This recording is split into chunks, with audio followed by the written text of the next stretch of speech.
Friends, ఒక మనిషి జీవితంలో మార్పు రావాలంటే ఎన్నో యుగాలైనా పట్టొచ్చు.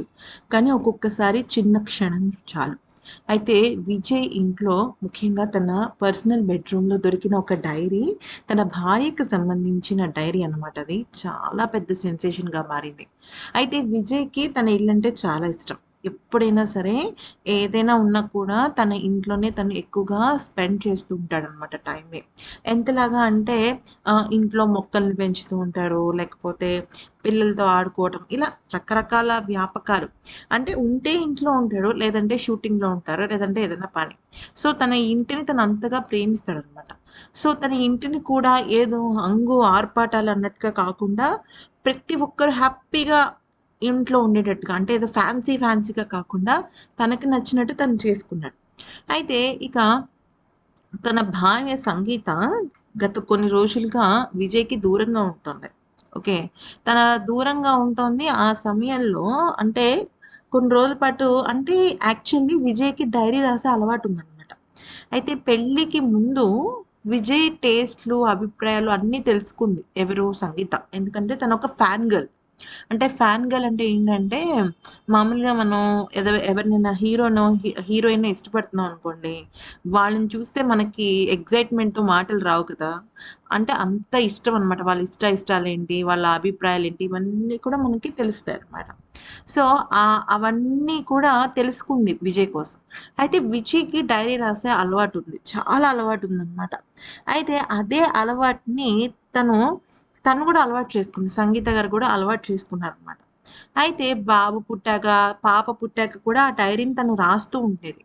కానీ కరోనా టైంలో ఏమైంది అంటే, వాళ్ళ మదర్‌కి హెల్త్ బాగోకపోవటం వల్ల తను ఏమైందంటే తను హుటాహుటిన లండన్‌కి వెళ్ళాల్సిన అవసరం వచ్చింది. ఆ సమయంలో తనక్కడే ఉంచేసిందనమాట. అంటే తన డైరీని అక్కడే ఉంచేసింది. చాలా ఏళ్ల పాటు ఆ డైరీ అక్కడే ఉండిపోయింది.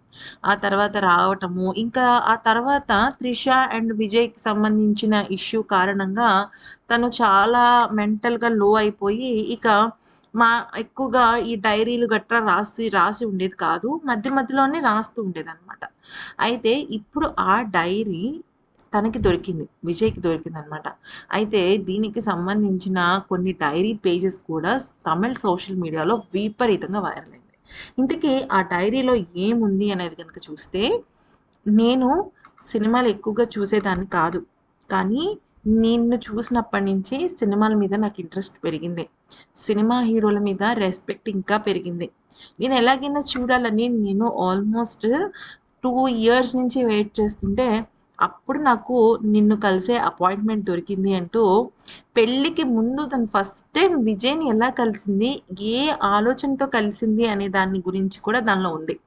అయితే ఆల్మోస్ట్ ఆ డైరీలో తన లైఫ్‌లో విజయ్‌తో ఎలా గడిపింది, తను తీసుకున్న ఫస్ట్ ఫుడ్ ఏంటి, విజయ్‌తో చూసిన ఫస్ట్ సినిమా ఏంటి, తన ఫస్ట్ బాబు పుట్టినప్పుడు తన ఫీలింగ్ ఏంటి, పెళ్ళైనప్పుడు విజయ్ తనని పట్టుకున్న ఫస్ట్ టచ్ ఏంటి, ఇవన్నీ కూడా రాసుకుందనమాట.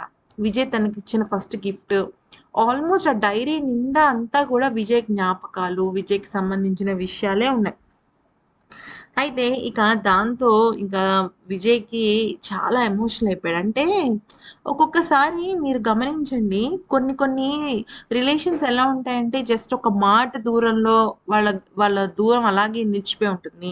లేదంటే ఒక పిలుపు, ఒక పలకరింపు, వాళ్ళు పలకరిస్తారులే ఫస్ట్ మనల్ని అనుకోవటం. లేదు లేదు, నేనెందుకు పలకరించాలి, వాళ్ళు పలకరించొచ్చు కదా! ఇలాగే కొన్ని కొన్ని రిలేషన్‌షిప్స్ చాలా దూరం అయిపోతూ ఉంటాయన్నమాట. అలాంటి ఒక సిట్యుయేషన్‌లో మేబీ ఇప్పుడు విజయ్ అలాగే తన భార్య ఉన్నారేమో అనిపిస్తుంది. ఎందుకంటే తన భార్య తనని చాలా ప్రేమించింది. ఎంతలా ప్రేమించిందంటే మరి ఇంకే భార్య ప్రేమించదేమో. ఎందుకనంటే 3 ఇయర్స్ పాటు ఇప్పుడు మామూలుగా మనకు తెలిసిన మ్యారేజెస్ ఏంటి? లవ్ మ్యారేజ్, అరేంజ్డ్ మ్యారేజ్ లేదా లవ్ అరేంజ్డ్‌గా మారుతుంది. ఇది కదా జరిగేది. కానీ విజయ్, సంగీత మ్యారేజ్ ఎలా జరిగింది అంటే లవ్ కాదు, అరేంజ్డ్ కాదు. ఫ్రెండ్ అరేంజ్ మ్యారేజ్ అన్నమాట. అంటే ఒక ఫ్యాన్ గర్ల్‌గా పరిచయమైంది. ఫ్రెండ్‌గా మారింది. ఫ్రెండ్ కాస్త అరేంజ్డ్ మ్యారేజ్. ఒక చెప్పాలి అంటే రకరకాల మలుపులు తిరుగుతూ వచ్చిందనమాట. సో, ఇది నిజం చెప్పాలి అంటే విజయ్ అండ్ సంగీతలకు ఒక ప్రత్యేకమైన విషయం అన్నమాట. అయితే ఆ డైరీలో లాస్ట్‌లో ఏం రాసిందంటే, అంటే కరెక్ట్‌గా వీళ్ళు ఇంక విడిపోతున్నారు అనుకునే టైంకి, నేను ఏ విషయంలోనూ పెద్ద బాధపడలేదు కానీ, నువ్వు నాకు ఇంతే ఖర్చు పెట్టాలి, నువ్వు ఎక్కువగా డబ్బులు దుబారా చేస్తున్నావు, నాకది నచ్చలేదు అని కొన్ని మాటలన్నావు కదా! నేనెందుకో చాలా ఫీల్ అయ్యాను ఆ మాటలకి. నా మనసు ఎందుకో ఒక్కసారిగా 2, 3 ముక్కలయిపోయినట్టు అనిపించింది. దేనికోసం ఖర్చు పెడుతున్నాను అనే విషయం తెలియకుండానే నువ్వు నన్ను అనేసి మాటలన్నావు. పిల్లల ముందు అలా అనేసరికి నేనెందుకో తీసుకోలేకపోయాను. నా మనసు చాలా ఇబ్బంది పడింది విజయ్. నువ్వు నా మనసుని ఇంతేనా అర్థం చేసుకుందని అనిపించింది. ప్లీజ్ ఎప్పుడూ కూడా ఇలా మాట్లాడొద్దు. ఇలా మాట్లాడితే నాకు చాలా బాధగా అనిపిస్తుంది. నన్ను దయచేసి ఈ విషయంలో నువ్వేమనుకున్నా పర్లేదు కానీ, నేను మాత్రం చాలా హర్ట్ అయ్యాను అంటూ చాలా అంటే చాలా ఫీల్ అయిందనమాట. అయితే ఆ డైరీలో ఇంకొక విషయం కూడా రాసుంది. అదేంటి అంటే, నువ్వు వేరే అమ్మాయితో క్లోజ్‌గా ఉంటున్నట్టు నాకు చాలా సందర్భాలలో వార్తలు, రూమర్స్ ఎన్నో వచ్చాయి. అసిన్‌తో ఉన్నావని, అలాగే స్నేహతో ఉన్నావని ఇట్లా రకరకాలుగా. అయితే నేనేమి అది రూమర్స్‌గానే ఫీల్ అయ్యాను. ఎందుకంటే ఒక హీరో భార్యగా నాకివన్నీ చాలా అంటే చాలా అలవాటు. కానీ ఒక్కసారి నేను ఒక విషయం చెప్పనా? ఎన్నో సందర్భాలలో నేను చేసిన నేను చాలా అర్థం చేసుకున్నాను నిన్ను. కానీ కొంతమంది విషయంలో ఎందుకో తప్పు జరిగిందేమో అనిపిస్తోంది. నేనది భరించలేకపోతున్నాను. ఒక మాటలో చెప్పాలి అంటే నరకంగా అనిపిస్తోంది. నేను దీన్ని ఎలా తట్టుకోవాలి విజయ్? నాకు నువ్వు ఏదైనా చెప్పగలవా? అంటూ చాలా విషయాలు పంచుకుందనమాట. అయితే ఈ విషయాలన్నీ విన్న తర్వాత విజయ్‌కి చాలా ఎమోషనల్ అయిపోయాడు. ఇదంతా ఎలాగా అంటే బేసికల్లీ ఇప్పుడు కొడుకును అలాగే సంగీత గారు ఇక్కడే ఉన్నారు.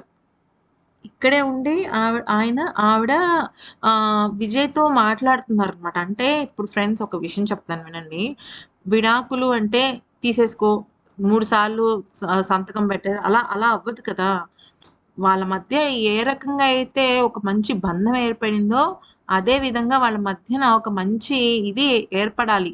విడిపోవాలి అని అనుకున్నప్పుడు పిల్లలు అట్‌లీస్ట్ కలిపినప్పుడు వాళ్ళు కలవటానికి కొంత ప్రయత్నించాలనమాట. అటునుంచి విజయ్, ఇటునుంచి సంగీత కొంత ప్రయత్నిస్తేనే దానికొక ఫలితం ఉంటుంది. లేదంటే లేదు. ఇంక ఫలితం అయితే ఉండదనమాట.